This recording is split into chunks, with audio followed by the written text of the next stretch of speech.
At QuakeCon, instead of remastering an old Quake title like they've done the past 2 years, we now have a brand new port of Dooms 1 and 2 for all platforms. It added a bunch of new options, cross-platform multiplayer, and a new episode. So let's dive into it and see how it's changed. Here is my review of Doom 1 and 2 for the Nintendo Switch. Now as we get started, this review is mostly going to focus on the changes made to these games, not a review of the games themselves. I've already reviewed both of these games twice, first upon their initial release and again during my 2020 Christmas special where I reviewed all of the Doom games available for the Switch. Anyways, let's dive into gameplay and content. At base value, not a lot has changed in terms of campaigns and content. The 2024 Dooms 1 and 2 includes the original campaigns, and on the main menu we also have 6 others. Master Levels and No Rest for the Living for Doom 2, the 2 campaigns of Final Doom, Sigil, and Legacy of Rust, a brand new episode developed by the people over at Night Dive Studios and id Software. Apart from that, we also have the other 18 campaigns that were add-ons in the previous release of these games on the Switch via mods you can subscribe to and download once you're at the main menu of one of the games. Essentially, we have all the current content of the original Switch release, plus Legacy of Rust, Night Dive's new episode. But there's a catch here. On PC, PS5, and Xbox Series, you also have the ability to browse user-created and uploaded mods, from the Wacky Simpsons and Mario Doom mods to the overloading Nuts.wad that offered thousands upon thousands of enemies to fight. However, the Switch version doesn't have access to any of the user-uploaded content. It can only play the 22 initial add-ons in Legacy of Rust, which are labeled as featured mods on Switch. Now, as far as other content that was added, the cross-platform multiplayer is fairly expansive, allowing you to create or join matches that are either PvP deathmatch or the very interesting co-op mode, letting you and others tackle a campaign map together, letting you choose any map, setting difficulty, and letting you toggle variables, like fast enemies. I think the multiplayer is very interesting. I loved playing co-op. It reminded me of the old days where I used to play Skull Tag, fighting in massive co-op maps and occasionally finding that one that for some reason had you shooting down demons with Living in the Sunlight by Tiny Tim playing in the background. But there's a catch here as well. The multiplayer matches start up and perform great, but there is a fair bit of input lag when doing the multiplayer. This increases the more people that are in the match, but I found that there was over twice as much delay between my inputs and firing my weapon when compared to the campaigns.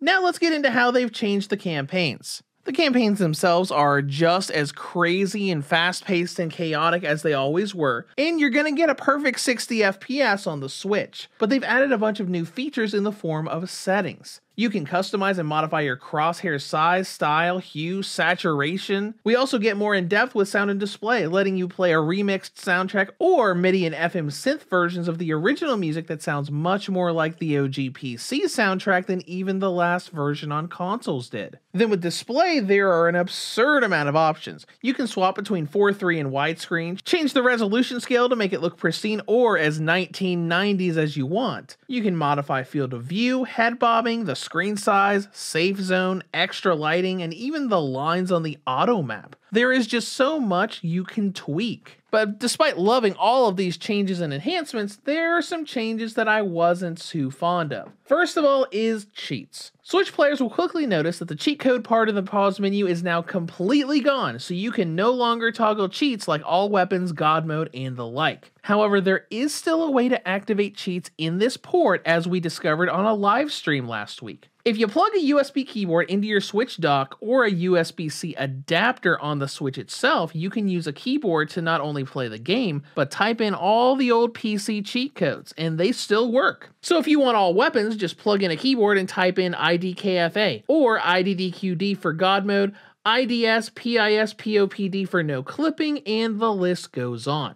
While it shouldn't be that difficult just to activate cheats, that's currently the only way to do it in this new version. Next up, I suggest you turn off high contrast text. This is in the accessibility menu, giving you bright text when things happen on screen. However, it also gives you a completely black background when going into any of the menus. I prefer the game's screen to still be in the background, so disabling high contrast will just slightly fade the game's screen instead of outright turning it into a generic black box. And finally is a presentation nitpick. For some reason, most of the game's sound effects are incredibly quiet in this port. Picking up health and armor items, and especially the sound from getting hit by the enemies, is really quiet. The gun sound effects are fine, but I was constantly finding myself not realizing how hurt I was because I simply didn't hear the effects of getting hit. I tried to turn everything else's volume down, and this helped a little bit, but not really that much. I initially thought maybe it was because of how loud the remixed soundtrack was, but even on the original, it easily overpowers those quiet sound effects. So I went back to the old Switch ports of these games, and it's significantly louder in that version. I have yet to find a setting to help with this outside of just destroying the volume of everything else. Now don't get me wrong, like I said earlier, these ports are really good. They play at a perfect 60 FPS and the experience is fantastic. There's just a lot of little things that don't make that much sense for why they are the way they are. Not really anything has changed in terms of battery life. These games will still get you about 4 to 6 hours of total time. So let's dive into our wrap up. In conclusion, Dooms 1 and 2 have been combined into a single install that is free for owners of the old Switch ports and is crammed with over 20 different campaigns to track through, cross-platform multiplayer, and a crazy amount of tweaks and settings to change the visuals, sound, and more. Now, on the downside, there is a fair bit of input lag with the multiplayer, and there are a lot of weird design choices that bring the experience down, like not being able to activate cheats without a USB keyboard, and the fact that the Switch was left out of all the user-uploaded mods that even the other consoles have access to. But if you can adjust to these drawbacks, the new episode is great fun, and these are still crammed with content even without all of that user-created stuff. Reviews to go rates Dooms 1 and 2 for the Nintendo Switch a 7.5 out of 10. If you have any comments or questions, feel free to leave them below. Thank you for watching, and have a great day.